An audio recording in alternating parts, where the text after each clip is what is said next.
The honourable member from Leeds, Grenville, Thousand Islands and Rideau Lakes. After 9 years of these NDP-Liberals, the cost of housing has doubled, our national debt has doubled, and Canadians can't afford to feed themselves or their families. Now we've learned that there are 24 Liberal MPs who are looking for the Prime Minister to resign. After 9 years of these NDP-Liberals, taxes are up, costs are up, crime is up, and time is up for this Prime Minister who can't fix what he's broken in this country while he's dealing with his revolting caucus. So will he stand up today and call a carbon tax election? The Honourable Minister for Indigenous Services. Thank you, Mr. Speaker. And you know, for years we've been hearing rumours about the Conservative Party of Canada's leader, and now it's out in the open. His party is full of people fighting to restrict the freedom of women. The MP for Richmond-Athabasca, former member, acted with his conscience to stand up for women. But why won't the other members of his caucus do the same? In fact, what they're doing, Mr. Speaker, is fraternizing with the lobbyists that want to attack the rights of women across this country.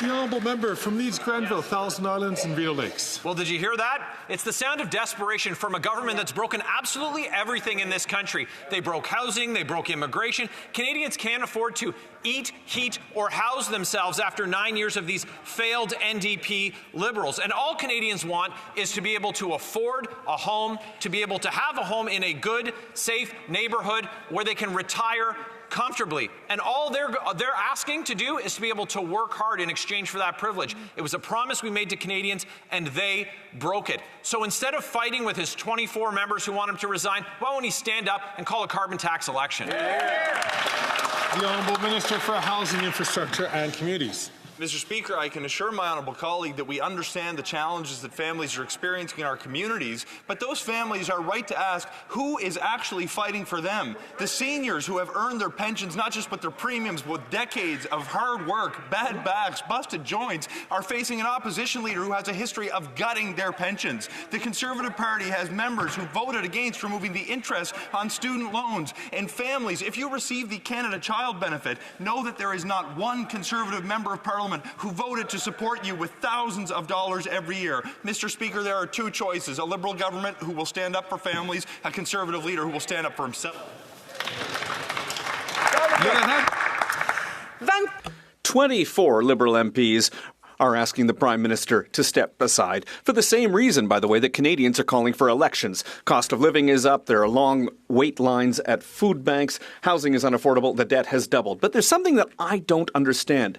The people who should be supporting the Prime Minister are dropping him, but the Bloc Québécois persists in maintaining him in power. Mr. Speaker, the Prime Minister has failed. He has failed when it comes to immigration in particular. Will he call elections now? The Honourable Parliamentary Secretary.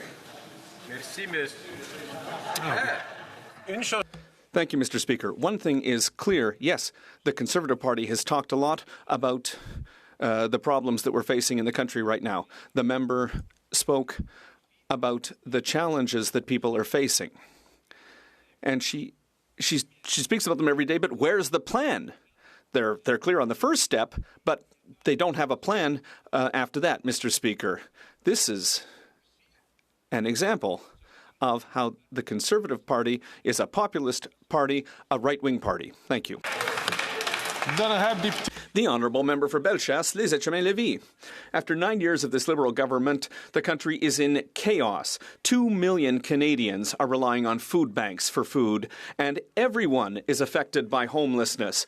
And 24 Liberal MPs want the Prime Minister to go. Parliament is paralysed right now because the government refuses to be transparent in another scandal. The Bloc has supported the government 200 times. They need to explain themselves to Quebecers. Is the Prime Minister ready to do the honourable thing and call elections? That's the plan, Mr. Speaker. The Honourable Minister. Mr. Speaker, I have a lot of respect for my honourable colleague, and she's right that Canadians are going through a difficult time. But, Mr. Speaker, where was she? Where was she when we voted to support seniors? Where was she and her caucus when we lowered taxes for Canadians? Where was she when we put in place a dental care program for Canadians? Mr. Speaker, I know what that member and all Conservatives did. They voted against. They voted against Canadians. We are there for all Canadians and all Quebecers. The Honourable Member for Bellechasse, Les Etchemins-Lévis. Where were those 24 MPs, Mr. Speaker, when it comes to the rise in the cost of housing, the use of food banks, and, the housing encampments that we're seeing? All of this is the disastrous record of the Liberals supported by the Bloc Québécois. And now the immigration system once again is failing because of Liberal improvisation on that file. This Prime Minister needs to call elections. When is he going to do it? The Honourable Parliamentary Secretary. Mr. Speaker, what I'm concerned about is the growing caucus against abortion in the Conservative Party.